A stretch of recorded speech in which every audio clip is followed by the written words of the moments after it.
सहेली।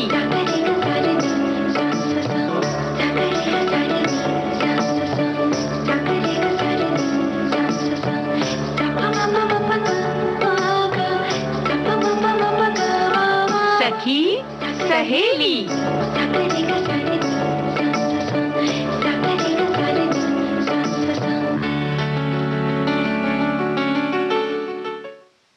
सखी सहेली की सभी सखियों सहेलियों श्रोताओं को नेहा शर्मा और रेणु चतुर्वेदी का नमस्कार। और योग दिवस और संगीत दिवस की ढेर सारी शुभकामनाएं। जी, तो योग दिवस है तो सभी ने योग तो किया ही है आज के दिन, साथ में संगीत चलाया भी होगा। संगीत होता है तो साथ में योग करने का भी मजा दुगना हो जाता है। दोनों का योग बहुत अच्छा रहता हाँ, है। ये बहुत सही बात कही आपने। जी, तो योग संयोग ये सब कुछ चीजें ऐसी हैं कि जीवन में कहते हैं ना नया रंग भर देती हैं, और संगीत के लिए तो अच्छे संयोग का होना बड़ा जरूरी है। बिल्कुल। और आज के दिन हम क्या क्या बातें करेंगे ये भी जरा बता देते हैं। जरूरी है ना, बता दो। तो आज हम अंतर्राष्ट्रीय योग दिवस के मौके पर चर्चा है साइना एनसी के साथ, जिसकी दूसरी कड़ी आज हम सुनाएंगे। कल पहली कड़ी सुन चुके हैं सभी। और विश्व संगीत दिवस पर बातें तो होगी ही। गीत मंजरी में आज हम बात करेंगे अजनबी इस शब्द की। जी। और दादी माँ के नुस्खे में आज हम बातें करेंगे फिटकरी की। क्या क्या कमाल दिखाती है और हमें कब कब लेना चाहिए और क्या क्या कर सकती है। अब हालांकि बहुत सारे लोग फिटकरी भूल चुके हैं, लेकिन फिटकरी है बड़ी मुफीद चीज, तो इसके बारे में बात करेंगे। लेकिन पहले कुछ क्या संगीत में बातें हो जाए। बिल्कुल। और संगीत की अगर हम बात करें रेणु जी, तो ये हर जगह मौजूद है। फिर वो चिड़ियों का चहचहाना हो, या पेड़ पौधों की पत्तियां जब लहराती हैं, या नदी तालाब की बहने की ध्वनि हो, या आसपास मौजूद मन को मोहने वाली जो भी आवाज है, वो सब संगीत है। और संगीत की मौजूदगी हर जगह हमें लगती है। और हमारे दिल की धड़कन वो भी तो एकदम लय में चलती है। बिल्कुल। तो ऐसा नहीं है कि कभी वो धीमी तेज होती है, लेकिन जो मीटर है वो बराबर वही रहता है। बिल्कुल। है ना, जैसे लब होता है वैसे डब होता है। तो धक धक जो करता है वो बराबर 1 मीटर में रहता है। अगर बढ़ती है तो एक साथ दोनों बढ़ती है ना। तो ये धड़कन भी है। तो ईश्वर ने बहुत सारी चीजें जो दी हैं, प्रकृति ने जो दिया है, उन सब में संगीत है। आज की तारीख को इसी सब की उपयोगिता को ध्यान में रखते हुए आज की तारीख यानी 21 जून को संगीत दिवस मनाया जा रहा है और मनाया जाता है। एक बात और है कि बहुत सारी जो संगीत की तुमने बातें बताई, यहाँ है वहाँ है जी, तो हम सोचते ही नहीं थे कभी पहले, है ना। ये हम सोचते नहीं है। एक तरह से हमारे जीवन का हिस्सा है। जो सांसों की गति है उसमें भी संगीत एक लय है। जी बिल्कुल। है ना, या तो तेज होती है या धीमी होती है, लेकिन वो एक सुर में सुनाई देती है। हाँ। उसकी भी जो टिप टिप होती है या तेजी से भी जो होती है, वो सब कुछ बिल्कुल संगीत में रहता है। बिल्कुल। और ये संगीत दिवस की मनाने की अगर बात करें तो इसकी शुरुआत हुई थी फ्रांस में, और पहली बार मनाया गया 21 जून 1982 को। और इसके अलावा दुनिया के 32 से भी ज्यादा देश ऐसे हैं जो आज का दिन यानी विश्व संगीत दिवस मनाते हैं और अलग अलग तरह के कार्यक्रम आयोजित करते हैं। और अगर बात करें फ्रांस और भारत के अलावा ये दिन कहाँ कहाँ मनाया जाता है, तो ऑस्ट्रेलिया है, कनाडा है, रूस, अमेरिका, जापान, चीन, ब्राजील, मैक्सिको में भी मनाया जाता है। और अलग अलग वाद्यों की प्रस्तुति दी जाती है। आज के दिन गायक हैं वो गीत गाते हैं और अनोखे अनोखे अलग अलग तरह के कार्यक्रम रखे जाते हैं, क्योंकि संगीत तो रोजाना ही जीवन में हमारे शामिल होता है। बिल्कुल। और उसके अलावा क्या किया जा सकता है नया, तो ये बहुत सी बातें सोची जाती हैं और अलग अलग तरह से उसे पेश किया जाता है। और जैसा कि होता है कि जो भी हम दिवस मनाते हैं उसकी हर बार कोई एक थीम रखते हैं, यानी कि उसी पर केंद्रित करके उस वर्ष का पूरा सारा कार्यक्रम होता है। तो इस बार का जो थीम है वो बड़ा अजीब सा है। बताइए। चौराहे पर संगीत। तो ये बहुत ही अच्छा है ना, क्योंकि कई जगहों पर हम देखते और गली चौराहों पर जब प्रस्तुति दी जाती है जी, और जो गायक या कलाकार होते हैं वो एक अलग तरह का उनके अंदर स्वर होता है, अलग तरह की मिठास भी होती है और अपनापन भी होता है। अपनापन भी होता है। और एक बात और है कि इस तरह से गली मोहल्ले में या चौराहे पर कुछ भी प्रस्तुत करना अपने आप में बहुत चुनौतीपूर्ण होता है और बड़े आत्मविश्वास की जरूरत होती है। और यहाँ जो काम कर लेता है या जो भी प्रदर्शन कर लेता है वो कहीं पर भी कर सकता है, यानी सफल हो सकता है। क्योंकि यहाँ जो लोग आपको देख रहे हैं उनको रोके रखना या बांधे रखना वो आपके बस में तो होता ही नहीं, क्योंकि अगर आप मंच पर प्रस्तुति दे रहे हैं तो जो लोग देखने आए हैं वो संगीत को सुनना पसंद करते हैं, वो वहाँ आपके टिकट के पैसे देकर आए या अगर फ्री में भी है, यानी कि उनकी रुचि है। हाँ, रुचि के अनुसार वो आए हैं। बिल्कुल। और यहाँ भीड़ है, भीड़ का मन मिजाज समझना बड़ा मुश्किल होता है, कब क्या कर जाए नहीं पता। तो हमारे श्रोता भी कब क्या सोच रहे होंगे ये नहीं पता, तो पहले गीत सुना देते हैं तब आगे बढ़े। हाँ।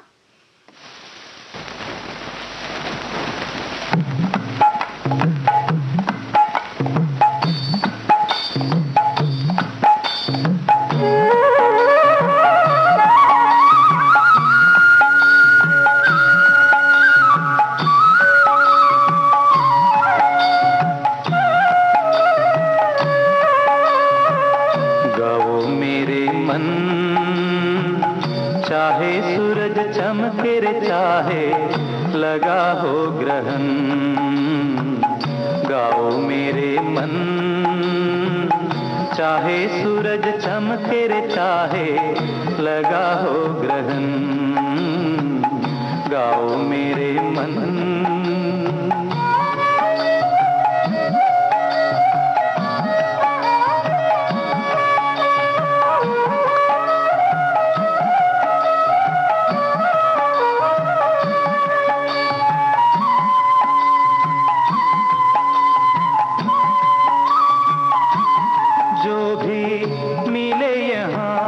जितना मिले उसी में खुश हो ले,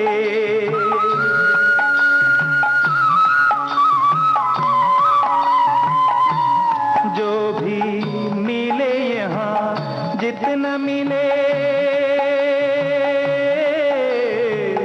उसी में खुश हो ले।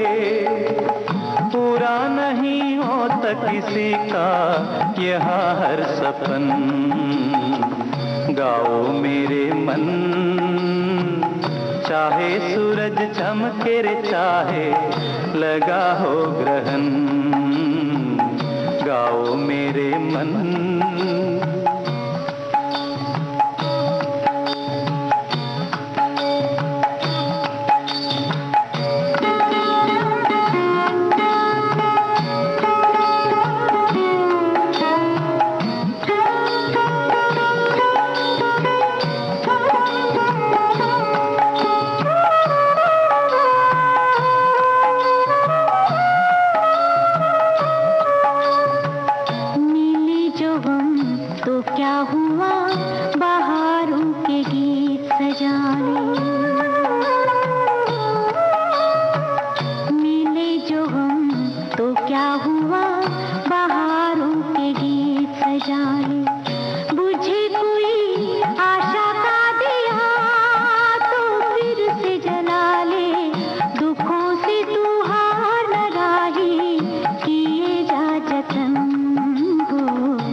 चाहे सूरज चमके रे चाहे लगा हो ग्रहण, गाओ मेरे मन।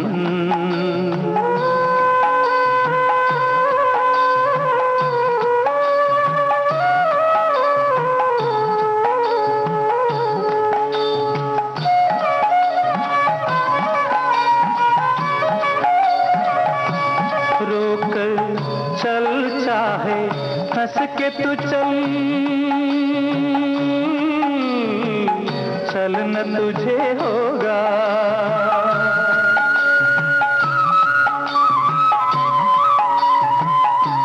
रोकर चल चाहे हंस के तू चल, चलना तुझे होगा। रुकेंगे ना तेरे लिए ये समय के चरण, गाओ मेरे मन। चाहे सूरज चमके रे चाहे लगा हो ग्रहण, गाओ मेरे मन।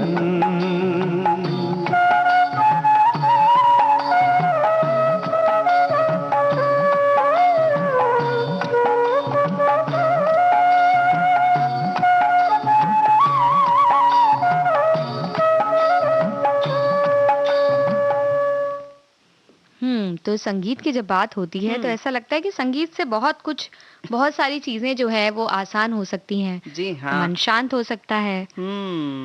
और आपका मूड बदला जा सकता है, गम को खुशी में बदला जा सकता है। ऐसी बहुत सारी तासीर है इसके, हर चीज की जैसे तासीर होती है ना। तो हमारे एक साथियों ने भी ऐसे लिखा है कि संगीत सभी के जीवन में महान भूमिका निभाता है, हमारे को शांतपूर्ण बनाता है, खुद को व्यक्त करने में संगीत हमारी मदद करता है, हमारे तनाव को काफी हद तक कम करने में भी मदद करता है। बिल्कुल। और संगीत जो है होता है उसको सुनने से याददाश्त हमारी अच्छी होती है क्योंकि मन शांत हो जाता है। और ऐसा पाया गया है कि जो शास्त्रीय संगीत सीखते हैं या सुनने में रुचि रखते हैं उनकी याददाश्त बहुत अच्छी रहती है। क्योंकि और साथ ही न्यूरोलॉजिकल रिसर्च में पाया गया है कि संगीत जब सुनते हम तो दिमाग में कई तरह के बदलाव होते हैं और इनसे मानसिक स्वास्थ्य पर अच्छा असर पड़ता है। जैसे डिप्रेशन वगैरह के जो मामले अभी ज्यादातर आ रहे हैं, तो इसमें भी संगीत प्रभावकारी होता है। हाँ, देखो वैसे भी हम लोग कहते हैं ना कि अवसाद की स्थिति हो तो आप अच्छा सा संगीत सुन लीजिए या कोई भी संगीत सुन लीजिए, और जाहिर है कि जब भी कोई सुनेगा तो अपनी पसंद का ही सुनेगा। 4 पंक्तियां लिखकर भेजी हैं हमारे साथी ने। गीतों के रंग न हो तो सूना है ये जीवन, सरगम के सुर न छेड़े तो सूना है मन का आंगन, संगीत सुनकर मिलती खुशी मन के विकार दूर हो जाते, निर्मल स्वच्छ हृदय से ईश्वर को पा जाते, 7 सुरों के संगम से बन जाता मधुर गीत, सरगम के संगम से बन जाता है मधुर संगीत, अंतरात्मा को आवाज दे की जाती है सुरों की साधना, संगीत में जीवन बनकर होती ईश्वर की आराधना।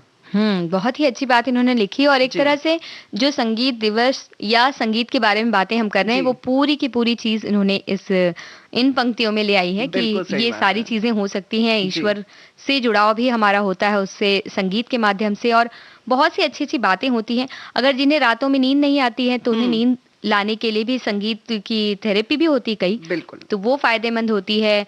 और हृदय को स्वस्थ रखने में संगीत फायदेमंद होता है, दिल की धड़कन को सामान्य रखता है, रक्तचाप को नियंत्रित करने में भी मददगार होता है। और ये तो हो गई हम इंसानों की बात। लेकिन अब तो बहुत सारी जगह ऐसे प्रयोग भी किए जा रहे हैं, जैसे जहाँ गाय भैंस वगैरह होती हैं वहां पर अच्छा संगीत बजाते हैं, तो ऐसा सुनने में आया है कि बहुत अच्छे से उनकी जो उत्पादन क्षमता है दूध की वो बहुत अच्छी हो जाती है। जब सोचो कि पेड़ पौधों पर इसका इतना असर होता है, तो फिर तो वो जानवर हैं जो कि बहुत सेंसिबल होते हैं, बहुत संवेदनशील होते हैं, खुशी गम सब समझते हैं, तो उनके में भी इस तरीके की चीजों का प्रभाव देखा गया है। बिल्कुल, तो ये संगीत का जब इतना अच्छा अच्छा प्रभाव हम बात कर रहे हैं, तो क्यों ना हम एक और संगीत में गीत बोलना भी कितना अलग सा बात हो गई है, तो लेकिन चलिए गीत सुनने थे। गीत संगीत की बात होती है तो ऐसे ही कुछ हो जाता है।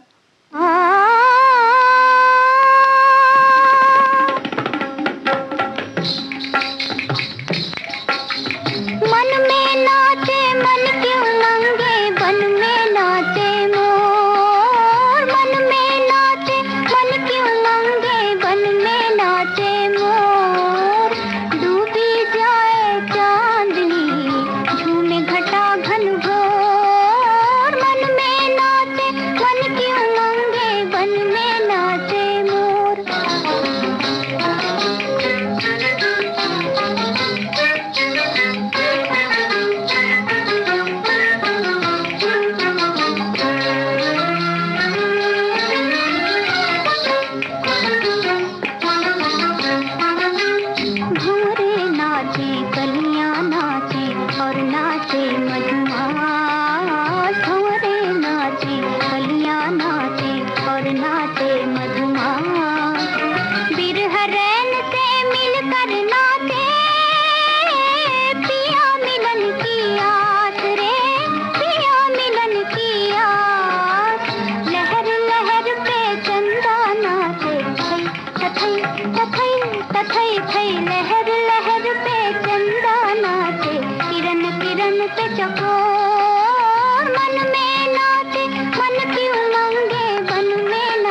तो मन की उमंगें नाच उठती हैं, लेकिन कई बार क्या होता है कि बहुत सी परेशानियां भी सामने आ जाती हैं। तो हम गीत संगीत में झूमना चाहते हैं, नाचना चाहते हैं, लेकिन ऐसा लगता है कि अरे यहाँ छिल गया, यहाँ कट गया, अब क्या किया जाए। तो फिटकरी लगा लिया जाए। फिटकरी लगा लिया जाए। तो दादी माँ के नुस्खे में जब फिटकरी की बात हो रही है, तो ऐसा हमने सोचा कि इस तरह से पहुंचा जाए विषय पर, और हम पहुंच गए, क्योंकि फिटकरी ऐसी चीज है, पहले रसोई घर में हर समय रहती थी, अब नहीं मिलती, इसकी उपलब्धता थोड़ी कम है, लेकिन अगर इसकी हम इसीलिए तो बता रहे हैं उपयोगिता कितनी है, तो जाहिर है कि उपलब्ध भी होने लगेगी, है कि नहीं? और इसमें एंटीबैक्टीरियल गुण होते हैं, तो सूक्ष्म कीटाणु जो होते हैं उनको मारने के लिए इसका उपयोग किया जाता है। और बरसात का मौसम आ गया है, तो कई तरह के ऐसे कीटाणु घूमते हैं जो शायद हाथ पैर से चल के ही चले जाएं तो सूजन आ जाती है या रैशेज हो जाते हैं। तो इस मामले में भी फिटकरी काम आ सकती है, और फिटकरी को बस आप गीला कीजिए और लगा लीजिए, या फिर फिटकरी पानी में घोल के उस पानी से धो लीजिए। वैसे भी लोग पहले दाढ़ी बनाते थे, तो इसीलिए मुंह पर एक बार उसको रगड़ लेते थे, थोड़ा सा उसका कहते हैं ना कि पत्थर जैसा जो टुकड़ा रखते थे, बकायदा पाउडर नहीं टुकड़ा रखते थे। और बाबूजी लोगों के उसमें रहता था ना डिब्बे में, जो शेविंग वाला होता था डिब्बा, पहले तो टीन वाले डिब्बे होते थे बढ़िया से, तो उसी में रहता था हमेशा, और उसको एक बार रगड़ लिया जाता था कि जहां भी कटा छिला हो वो सब ठीक हो जाए और कहीं भी इन्फेक्शन ना हो, संक्रमण ना हो, है ना। और बरसात में जो पानी थोड़ा सा गंदा सा आ जाता है, कई बार मटमैला आ जाता है, तो उसमें भी एक बार बस फिटकरी घुमा दो और जादू का असर सारी जो धूल कण होते थे सब नीचे बैठ जाते हैं और ऊपर पानी साफ आ जाता है। अब तो बहुत सारे हम लोगों ने विद्युत उपकरण लगा रखे हैं सफाई के लिए, लेकिन पहले तो बारिश हो या वैसे भी सामान्य दिनों में जहाँ पानी गंदा आता था, तो हमारे श्रोता समझ रहे होंगे कि इसकी क्या क्या उपयोगिता है कि नहीं। तो पानी में अगर इस तरह से कर लें, इसके संग संग त्वचा के लिए बहुत फायदेमंद है। चोट के स्थान की तो हमने बात करी, लेकिन त्वचा को संकुचित करती है, यानी कि उसमें तनाव लाती है। तो फिटकरी के पानी से चेहरे धो लें, जैसे चेहरा, तो झुर्रियां आदि जो है वो दूर हो जाएंगी। कुछ देर फिटकरी के पानी को चेहरे पर लगे रहने से आप जब उसके बाद धोएंगे तो इसका जो है ना असर जो है वो दिखाई देगा। बिल्कुल। और ये फिटकरी का पानी चेहरे पे लगाते हैं तो दोहरा असर हो सकता है, कह सकते हैं, क्योंकि झुर्रियां तो मिटेंगी ही, साथ में जो चेहरे के दाग धब्बे हैं वो भी दूर होते जाएंगे और चेहरा बिल्कुल दाग धब्बे रहित हो जाएगा, एकदम तो बिल्कुल जी। और झुर्री वाली बात तुम्हें तो हो सकता है कि थोड़े दिन बाद दिखाई दे, लेकिन दाग धब्बे वाली चीज तो तुरंत रिजल्ट दिख जाएगा। बिल्कुल। और कई बार मसूड़ों में दर्द होता है, खून निकलने लगता है, सूजन आ जाती है, तो इस समस्या में भी फिटकरी फायदेमंद है। आप पानी में उसको घोल लीजिए और उस पानी से कुल्ला करते रहिए, तो मसूड़ों की पकड़ मजबूत होती जाती है, और इस तरह से आपके दांत भी अच्छे हो जाएंगे, मसूड़े भी मजबूत हो जाएंगे। हाँ, मसूड़े मजबूत होंगे, फिर वही बात है कि जो छोटे मोटे घाव होंगे, कीटाणु होंगे, वो नष्ट होंगे, घाव ठीक हो जाएगा। और फिर जब बात आती है कि इस तरह से जब साफ सफाई करता है तो पसीने की जो दुर्गंध होती है वो बहुत तकलीफ देती है, तो अगर आप इससे नहाएंगे तो वो भी दूर रहेगी। और बालों में लगाने के भी इसके फायदे बताए गए कि बालों में अगर फिटकरी के पानी को आप लगाते हैं तो जूं जो हो जाती हैं उससे आपको राहत मिल सकती है। और ये एक बात है कि फिटकरी के पानी से थोड़ा सा रूखापन आ जाता है, तो इसलिए आप जब बाल धो लेते हैं और बाद में शैम्पू वगैरह से आपने बाल धो लिए तो आपको तेल का सेवन कर लेना चाहिए, तेल लगा लेना चाहिए, ताकि वो कम हो जाए। हाँ, रूखापन कम हो जाएगा। और साथ ही ये भी है कि फिटकरी को अधिक मात्रा में इस्तेमाल नहीं करना चाहिए। कुछ लोगों को परेशानी हो जाती है इससे, जैसे रैशेज आ जाते हैं या लाल हो जाती है त्वचा, और आंखों में इसका इस्तेमाल बिल्कुल भी नहीं करना चाहिए। लेकिन हाँ, अंदरूनी चोट की बात जब आती है तो ऐसे जैसे कि केवल ये कीटाणु आदि नहीं रोकती है, बल्कि दर्द भी खींचती है। तो अंदर वाली चोट जब लगती है ना, जैसे गिर गया, पता नहीं चलता, दूसरे दिन पता चलता अरे यहाँ दर्द हो रहा है, वहां दर्द हो रहा है, तो ऐसे में फिटकरी का सेवन, चूर्ण उसका जो होता है चूर्ण, वो उसका खाने से भी बड़ा लाभ मिलता है। कुछ लोग दूध से लेते हैं, कुछ लोग पानी से लेते हैं, तो उससे अंदर का जो दर्द होता है वो कम हो जाता है बहुत हद तक। हमारे साथियों ने भी लिखा है कि पहले पानी साफ करते थे इससे, अब तो सब जगह लग गया है यंत्र, और यही बात है कि चोट आदि में लगाया जाता था।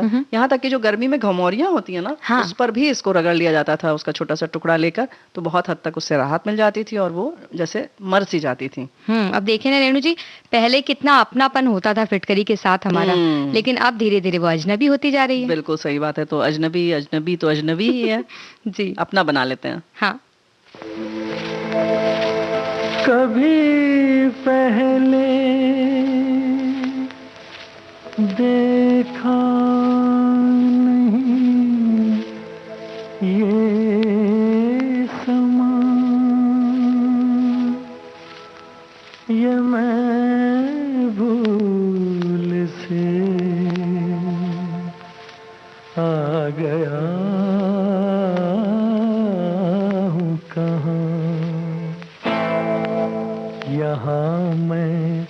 अजनबी हूँ, यहाँ मैं अजनबी हूँ। मैं जो हूँ बस वही हूँ, मैं जो हूँ बस वही हूँ।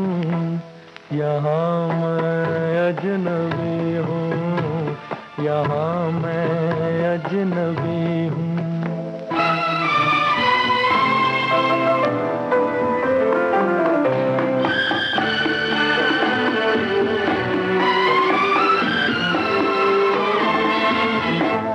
तेरी बाहों में देखूं सनम गैरों की बाहें, मैं लाऊंगा कहाँ से भला ऐसी निगाहें।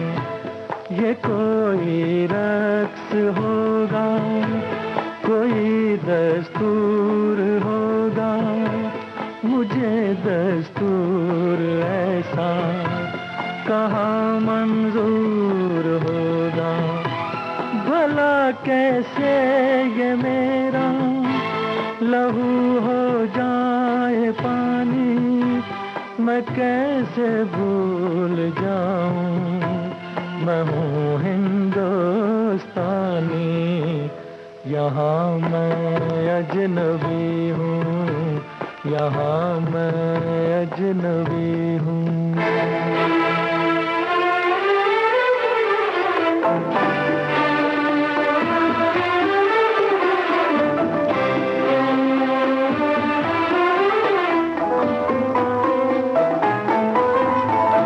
मुझे भी है शिकायत, तुझे भी तो गिला है, यही शिकवे हमारी मोहब्बत का सिला है। कभी मगरिब से मशरिक मिला है जो मिलेगा, जहाँ का फूल है जो वहीं पे वो खिलेगा। तेरे ऊंचे महल में नहीं मेरा गुजारा, मुझे याद आ रहा है वो छोटा सा शिकारा।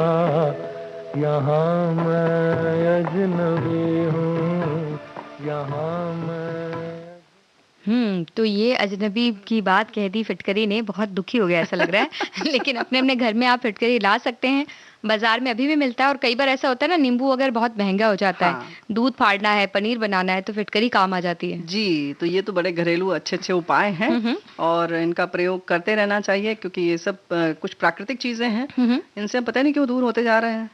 और जैसे कि हम योग से दूर हो चुके हैं, लेकिन एक बार फिर से चलन हो चुका है ना। देखिए, ऐसा होता है कि हम लोग कई बार दूसरी चीजों से दूर होते जाते हैं धीरे धीरे, लेकिन फिर वो एक बार फैशन में जब वापस आ जाती है तो ऐसा लगता है कि अरे ये चीजें तो हमें भी करनी चाहिए, क्योंकि हम भी फैशनेबल बनना चाहते हैं ऐसा। तो फैशन में अगर वो चीजों को ला दिया जाए, तो अब फिटकरी का अगर कोई बहुत ही अनोखा सा नाम आ जाए या कोई ऐसा इस तरह से उसे वापस लाया जाए कि भाई देखिए फिटकरी जो है वो एक ही चीज में आपके सारे काम कर देगी, तो उसमें उसके बाद हम तुरंत होड़ मच जाएगी, फिटकरी अपने आप बाजार से पूरी तरह से घर में पहुंच जाएगी, सबके घरों में मिलने लगेंगी। यानी कि अब नामकरण जो है ये नेहा करेंगी, अगली बार कार्यक्रम में जरूर बताएंगी।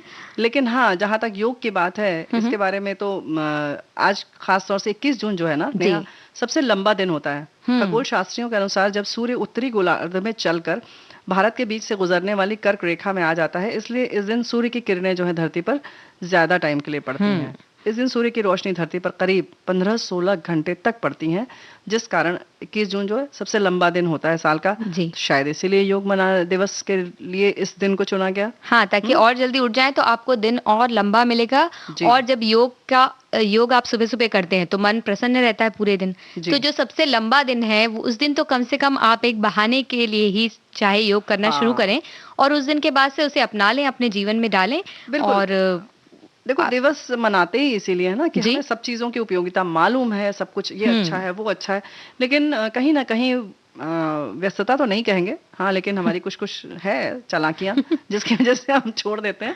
लेकिन अच्छी बात है कि ये दिवस जब आते हैं तो एक बार फिर हम कृत संकल्प हो जाते हैं। संकल्प का दिन है कि हाँ, इसको हमें करना है। और देखो सब जगह जगह इतने आयोजन हो रहे हैं, तो अच्छा लगता है कि अरे वाह, इतने लोग उठ के जा रहे हैं, तो भाई हमें भी करना चाहिए। वो एक प्रोत्साहन मिलता है कि हमें भी कर लेना चाहिए। और कई बार ऐसा होता है ना कि 3-4 दिन पहले से हम तैयारियां करते रहते हैं कि 3-4 दिन के बाद करेंगे हम, जिस दिन योग दिवस है उस दिन करेंगे, उस दिन करेंगे। हाँ। उसके लिए टी-शर्ट वगैरह खरीद लेते हैं, कपड़े वगैरह खरीद लेते हैं जिसपे योग लिखा होता है या कोई मुद्रा होती है ना, कपड़े खरीद लेते हैं। और मोजे वगैरह सारी चीजें ले लेते हैं। अगर वहां हम योग करने जाएंगे तो पानी किसमें पियेंगे, तो फिर वो खरीद लिया जाता है। तो हर सारी चीजें खरीद ली जाती है। एक मैट खरीद लिया जाता है कि इसमें इसके ऊपर हम योग करेंगे। और बाद में फिर वो सारी चीजें अंदर रख देते हैं, अगले साल फिर से नए खरीदने के लिए क्योंकि एक साल में तो उसका खराब हो जाती है ना, दिवाली की सफाई तक पहुंचते पहुंचते। सही बात है, लेकिन बेहतर यह है कि अपनी जिंदगी में इसको अपना लें। हमारे साथी ने लिखा भी है कि संगीत और योग को एक साथ जोड़ दें तो संगीत योग बन जाता है। वैसे आज विश्व संगीत दिवस और विश्व योग दिवस साथ होना ये भी एक संयोग ही है। मैं करीब पिछले 18 साल से हर रोज सुबह रेडियो या मोबाइल पर सदाबहार मनभावन गीत संगीत सुनते हुए योगा, व्यायाम, प्राणायाम कर रहा हूँ और हर रोज करीब 5 किलोमीटर तक इवनिंग वॉक कर लेता हूँ, जिस कारण इस बढ़ती उम्र 71 साल के हैं मैं काफ़ी अच्छा महसूस कर रहा हूँ। वैसे मुझे सर्दी, कफ, खांसी की तकलीफ बचपन से थी, बाद में दमा की तकलीफ भी हो गई थी, आज वो मुझसे कोसों दूर हो गई है।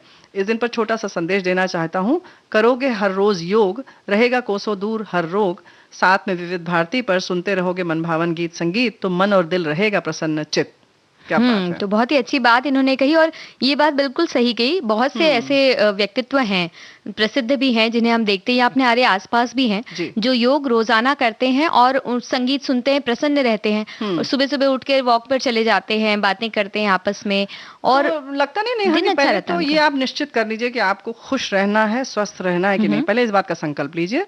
ठीक है, तो इस बात का संकल्प लेना चाहिए हमें सबसे पहले कि हमें खुश रहना है, तो हमें किस तरह से खुश रहना है, क्या क्या करना है। हो सकता है आलस्य में भी किसी किसी को खुशी मिले लेकिन हम उसके लिए लेकिन स्वस्थ नहीं रहेंगे आप। स्वस्थ नहीं रहेंगे तो स्वस्थ और खुश दोनों रहना है तो क्या करना चाहिए, तो ये आप सोचिए। और एक अंतराल ले लेते हैं। अंतराल में हम भी सोच लेते कि हमें, मतलब खासकर मैं सोच लेती हूँ कि हमें क्या करना है। नहीं, मुझे भी सोचना पड़ेगा। चलिए ठीक है, फिर हम दोनों मिलकर सोचते हैं और एक अंतराल के बाद अभी लौटते हैं।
तो लीजिए हम आ गए, क्योंकि आना पड़ेगा, वादा किया है तो निभाना पड़ेगा था। तो सखी सहेली कार्यक्रम में एक बार फिर से आप सभी का स्वागत करते हैं।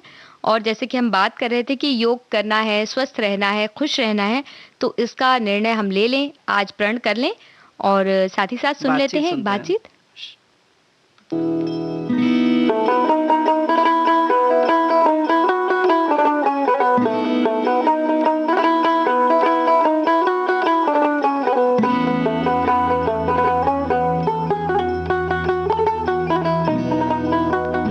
नमस्कार दोस्तों, मैं हूँ शाइना एनसी और स्वागत है आप सभी का विविध भारती के योग दिवस के विशेष कार्यक्रम में।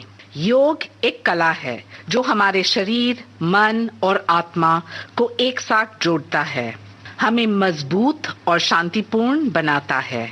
योग हमारे जीवन में बहुत ही जरूरी है क्योंकि ये हमें फिट रखता है और तनाव से दूर। आइए मिलते हैं आज 3 योगा एक्सपर्ट से।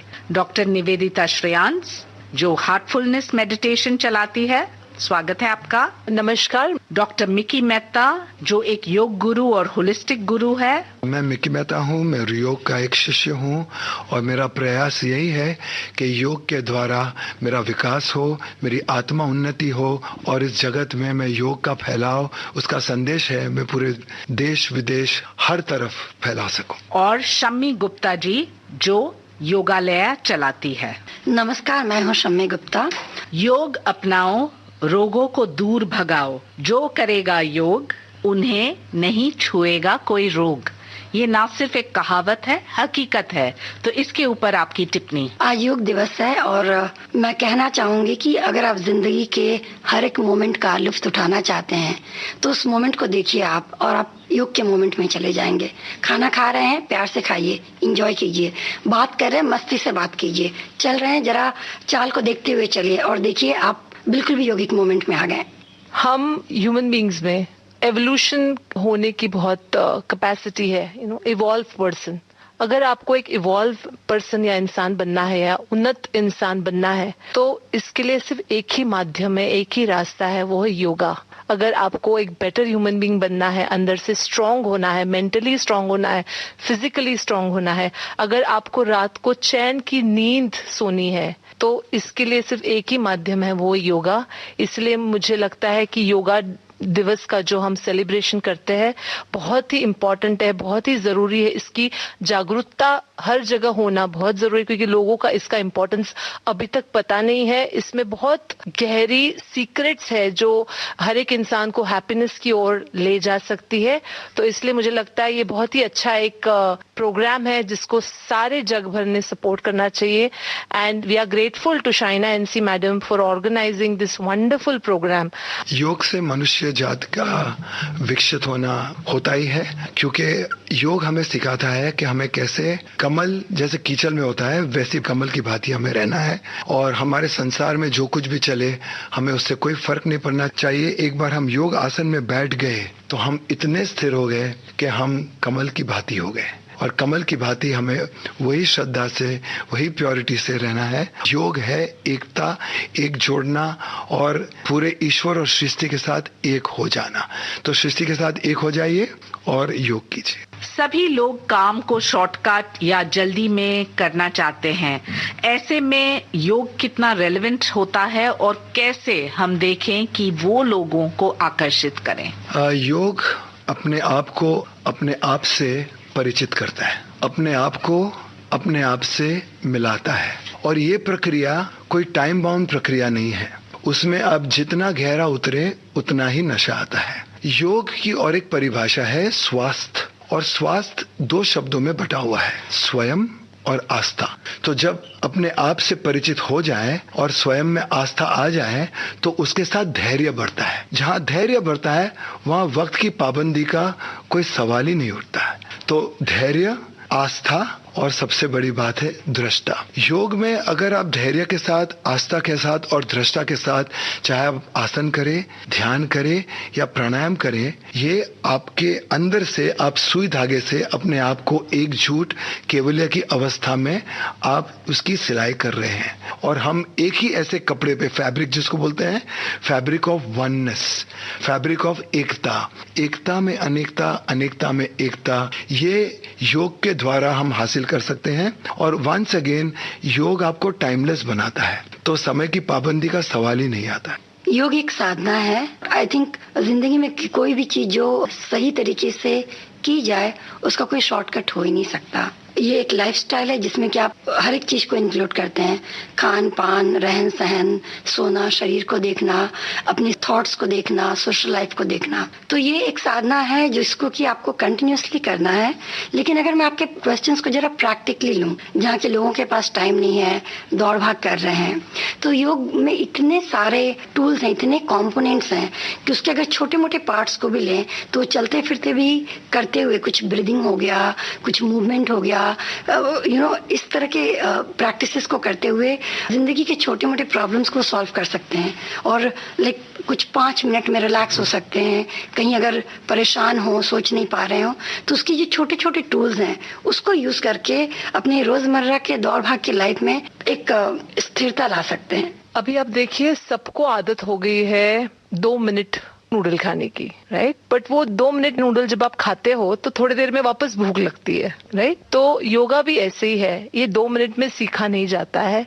इसके लिए हम लोग बोलते हैं कोई भी चीज आप करें उसके लिए अभ्यास की जरूरत है, अभ्यास ही होने की जरूरत है। जब तक बच्चा अच्छी तरह से एग्जाम के लिए पढ़ नहीं लेता है, वो परीक्षा में अच्छे से परफॉर्म नहीं कर पाता है, उसको अच्छे मार्क्स नहीं आते जब तक वो खुद की एफर्ट्स नहीं डाले, अटेम्प्ट्स नहीं डाले। तो हम सब लोगों के लिए वही रूल है, योगा के लिए भी वही रूल है। योगा सीखने में बहुत इजी है, आसानी से पिकअप कर लेते हैं, पर उसे मेंटेन रखना, वो पोस्चर मेंटेन रखना, वो फ्लेक्सिबिलिटी मेंटेन रखने के लिए डेली अभ्यास की जरूरत है। उसी प्रकार से ध्यान की भी यही स्टोरी है। अगर आप रोज ध्यान नहीं करोगे तो आपका मन जो विचल होता रहता है उसको शांत करना आप नहीं सीखोगे। अगर आप रोज बैठोगे ध्यान में तो आपका मन ऑटोमेटिकली समझ जाएगा कि मुझे इस वक्त शांत होना है, मुझे इस वक्त पीसफुल रहना है, मुझे इस वक्त चित्त के साथ रहना है। तो यही ब्यूटी है, daily practice will make man perfect. Yoga और मेडिटेशन का यही सीक्रेट है, जितना आप अभ्यास करो उतने ही आप ऊंचाई पर पहुंचोगे।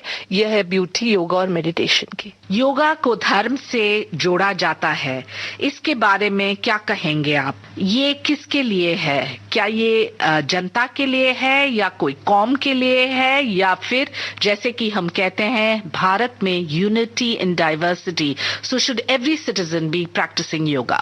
धर्म का पालन करना इंसान का धर्म है, और अगर योग सबसे प्राथमिक धर्म बन जाए तो स्वास्थ्य एक धर्म बन जाता है। और ये धर्म के लिए सबसे उचित है कि हम हमेशा समर्पण में रहें, क्योंकि अगर हम समर्पण में रहेंगे तो हमें ईश्वर का समर्थन मिलेगा। ईश्वर के समर्थन के साथ हम सामर्थ हो जाएंगे, सामर्थ होने के साथ हम सक्षम हो जाएंगे, और सक्षम होने के साथ हमारा संकल्प बढ़ेगा, और संकल्प के साथ हमारी सिद्धि और हमारी समृद्धि बढ़ेगी।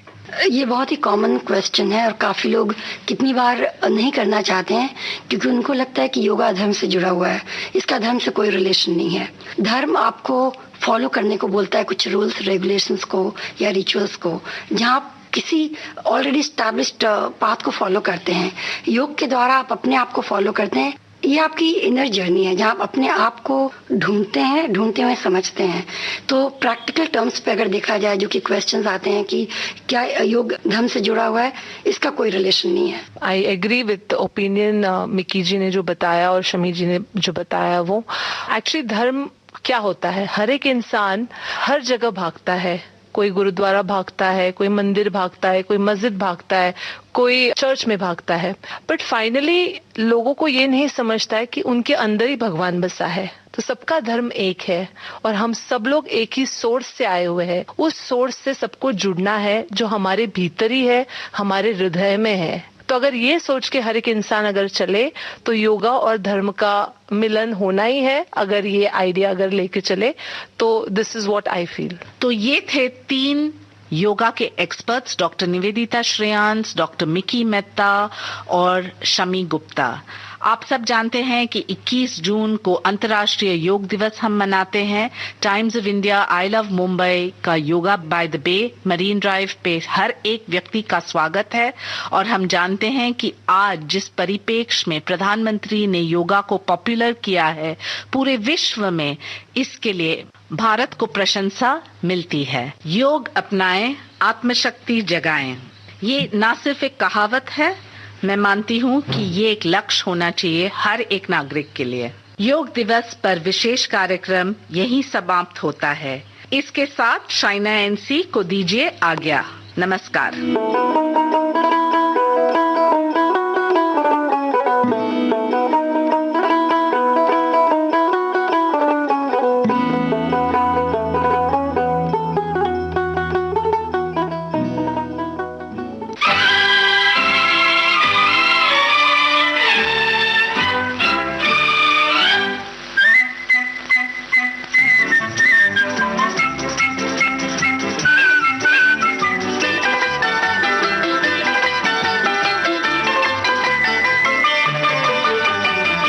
अजनबी से बन के करो ना किनारा, अजनबी अजनबी से बन के करो ना किनारा, खुदारा इधर भी देखो, इधर भी खुदारा। आपका तो दिल है दीवाना बेचारा, आपका तो दिल है दीवाना बेचारा, इशारा न समझेगा ये नजर का इशारा। अजनबी से बन के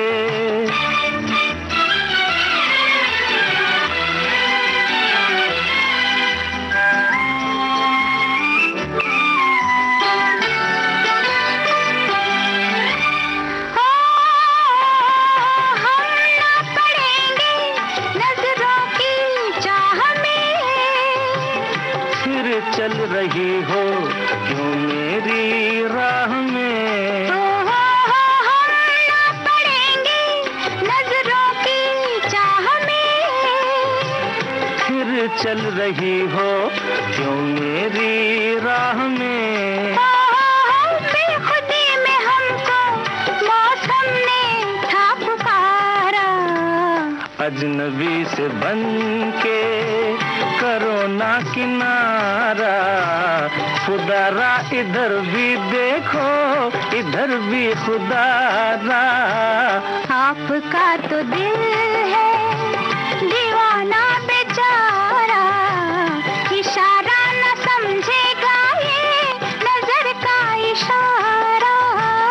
अजनबी से बन के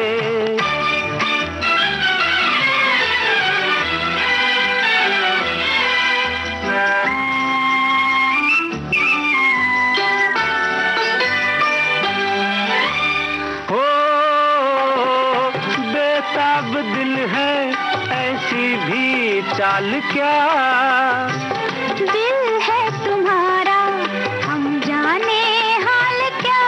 हो बेताब दिल है ऐसी भी चाल क्या, दिल है तुम्हारा हम जाने हाल क्या। हो देखिए नजर में अफसाना है हमारा, अजनबी से बन के करो ना किनारा, खुदारा इधर भी देखो, इधर भी खुदारा। आपका तो दिल है दीवाना बेचारा, इशारा न समझेगा ये नजर का इशारा। अजनबी से बन के तो किनारा मत कीजिए अजनबी बन के किसी से, ऐसा वो कह रहे हैं। लेकिन ये शब्द ऐसा है जो अपने आप में कई संभावनाएं सजोता है। इस शब्द के साथ एक न जानने की भावना जुड़ी है, न जानने की भावना तो जुड़ी ही है, साथ ही जुड़ी है एक उत्सुकता जानने की भी। एक अलग तरह का तिलिस्म है अजनबी शब्द से, जो हमें अपनी ओर खींचता भी है और खुद से दूर रहने की चेतावनी भी देता है। ऐसे में हमारा मन ही हमें ये बताता है कि आखिर हमें करना क्या चाहिए, और ये भी सोचने का विषय है कि कहीं ना कहीं हर व्यक्ति हमारे लिए अजनबी है। बिल्कुल। और एक ऐसा दौर था रेणु जी पहले, जब अजनबियों से बात करना होता था तो हमारे घर के कोई बड़े सदस्य आसपास होते तभी हम अजनबियों से बात करते, नहीं तो उनसे बच के निकल जाते थे। लेकिन अब ये दौर आ गया है, सोशल मीडिया का ये दौर है जिसमें दुनिया का दायरा सिमट गया है। अब कोई अजनबी जो है वो भी हमारे लिए अजनबी नहीं रहे, क्योंकि हम किसी भी जगह बैठे हैं, दूर दराज के लोगों से बात कर सकते हैं, मिलते तो नहीं है लेकिन वीडियो कॉल होते हैं या किसी तरह बात से कर लिया, हमने मिल लिया भी, ऐसा भी लगता है। और कितने हमारे ऐसे मित्र होंगे सोशल मीडिया पर जिन्हें हम उस प्लेटफॉर्म से बाहर जानते ही नहीं, वो हमारे लिए अजनबी हैं, लेकिन हमारे लिए इतने अपने बन गए हैं वो कि हमें ऐसा लगता है कि उनसे हम अपने मन की सारी बातें बता दें, और बता भी देते हैं। कई बार जरूरत से ज्यादा भरोसा करते हैं जी। ये खास करके ऐसे वाले अजनबियों पर हम। और ये भी खास बात है कि हम अपने जानने वाले से जो बातें बताने में कतराते हैं, वही बातें हम कभी कभी किसी बहुत अजनबी को बड़ी आसानी से बता देते हैं। और कुछ लोग ऐसे होते हैं कि हमें लगता है कि ये बहुत जाने पहचाने हैं। अजनबी कौन हो तुम,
अजनबी कौन हो तुम, जब से तुम्हें देखा है सारी दुनिया मेरी आँखों में सिमट आई है।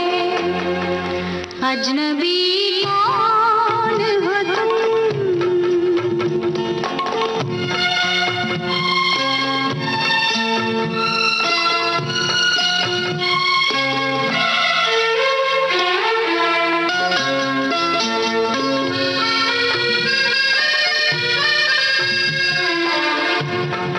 ख्वाब का रंग हकीकत में नजर आया है, दिल में धड़कन की तरह कोई उतर आया है। आज हर सांस में शहनाई सी लहराई है। अजनबी कौन हो तुम, जब से तुम्हें देखा है सारी दुनिया मेरी आँखों में सिमट आई है। अजनबी कौन हो तुम।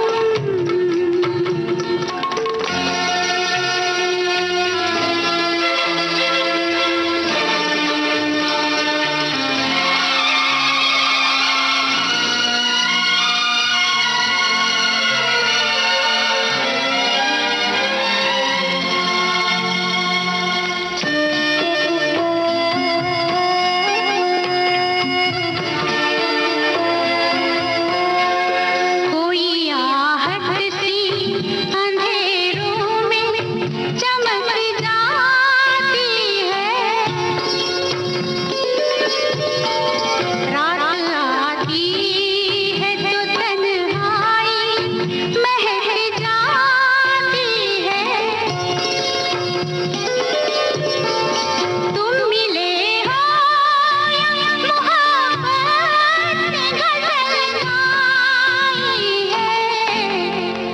अजनबी कौन हो तुम, जब से तुम्हें देखा है सारी दुनिया मेरी आँखों में सिमट आई है।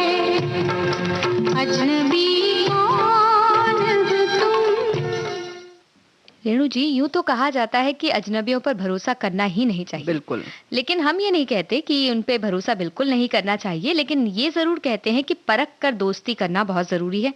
हर अजनबी पर आंख बंद करके विश्वास करेंगे अगर, तो ये हमें महंगा पड़ सकता है, क्योंकि भावनात्मक रूप से, शारीरिक रूप से या फिर आर्थिक रूप से भी हमें कई नुकसान उठाने पड़ सकते हैं। खासकर जब सोशल मीडिया की बात करते हैं तो किसी भी अजनबी को हम बिना परखे अपने जीवन की सारी बातें बता देंगे, तो ऐसा हो सकता है कि उनके अनुसार हमें चलना पड़ जाए, यानी कुछ ब्लैकमेलिंग जैसी बातें भी हो सकती हैं। कभी कभी सम्मोहित भी कर लेते हैं। हाँ जी, और कई बार हम लोगों पर इतना विश्वास कर लेते हैं कि अपनी वित्तीय जानकारी उन्हें दे देते हैं, जी। तो इसका भी बड़ा नुकसान उठाना पड़ सकता है।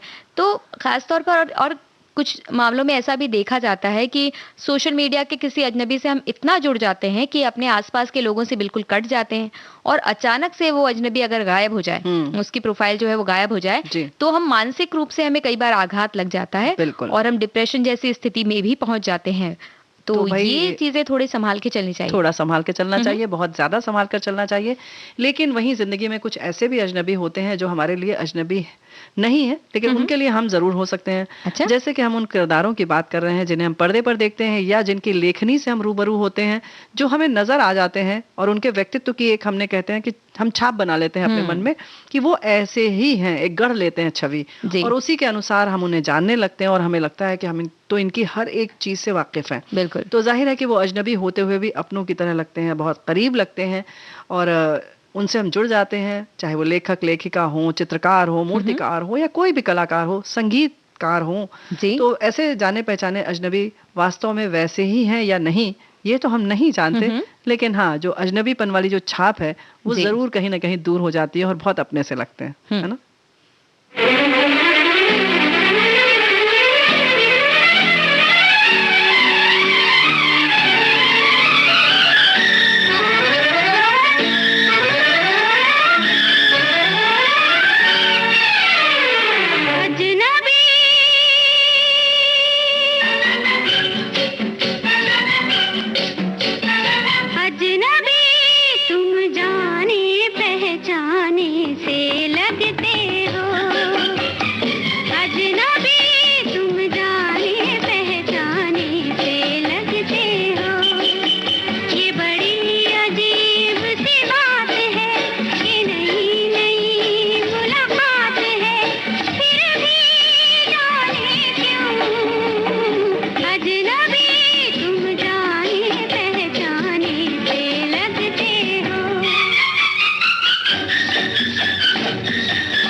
रेणु जी, ऐसे जाने पहचाने से अजनबी लगते हैं कब? जब रेल का सफर होता है, 1-1.5 दिन का होता है, ऐसे लगता है अरे ये हमारे चाचा भतीजा सब हमारे रिश्तेदारी तो हैं। बहुत आत्मीयता हो जाती है, चाहे वो बस में हम यात्रा कर रहे हों, कभी कभी तो हवाई जहाज में भी ऐसा हो जाता है। हाँ। अच्छा ये खा लो, और ये देखो हम घर का बना के लाए हैं, बहुत अच्छा है। और ऐसे ही बातें होते होते कहाँ से कहाँ हम लोग पहुंच जाते हैं, और काफी आदान प्रदान जो होता है ना, हाँ। उसका जो परिणाम कभी कभी है। खाने का आदान प्रदान तो होता है, बातों का भी बहुत होता है, बहुत सारी बातें बहुत। बता दी जाती हैं। बहुत सारी बातें बता दी जाती हैं, और कभी कभी उसका दुष्परिणाम भी देखने को मिला है, और धोखे में फंस जाते हैं। ये भी नहीं पता चलता कि कैसे क्या हो गया, कभी कभी कुछ गलत तरीके से खिला देते हैं। और इस पर कहानी याद आती है, शिवानी जी की लिखी हुई सती, बहुत मजेदार कहानी है। इसी तरीके से ट्रेन की यात्रा की कहानी है। तो भाई ऐसे अजनबी जब हम रहते हैं तो बस उतनी ही देर का आपका साथ है, तो थोड़ा समझदारी से। अब देखो ऐसा होता क्या है कि हम जब बैठे हैं 8 घंटा 10 घंटा 12 घंटा, तो मन तो नहीं लगता, लेकिन बातें करिए, अंत्याक्षरी खेल लीजिए, कुछ और कर लीजिए, लेकिन भाई भोजन का आदान प्रदान ना करें और घर की बातें ना बताएं। हाँ, एक दूरी हल्की सी बनाकर औपचारिकता के हिसाब से भी आप मिल सकते हैं किसी से, कि आत्मीयता भी बन जाती है, लेकिन एक छोटी सी औपचारिकता बचा के रख फिल्मों सकते की हैं। बात कर लीजिए, बहुत सारी बातें हैं, है ना? जी, बहुत सी बातें कर सकते हैं, और बातें तो हम भी कर सकते हैं, लेकिन हमारी घड़ी कह रही है कि ज्यादा भी अजनबी ना बनो मेरी तरफ आप जो नजरें नहीं दिखा रहे हो, आप देख नहीं रहे हो, वो सही नहीं है। तो अजनबी नहीं बनते, क्योंकि कल समय से आना है, इसलिए आज विदा लेना बहुत जरूरी है। बिल्कुल। तो सखी सहेली सुनने वाली सभी सखियों, सहेलियों और श्रोताओं को नेहा शर्मा और रेणु चतुर्वेदी का नमस्कार।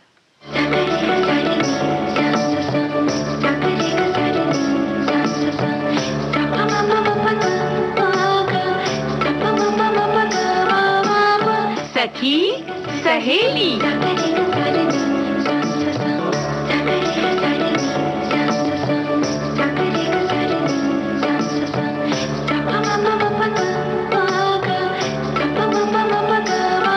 सखी सहेली।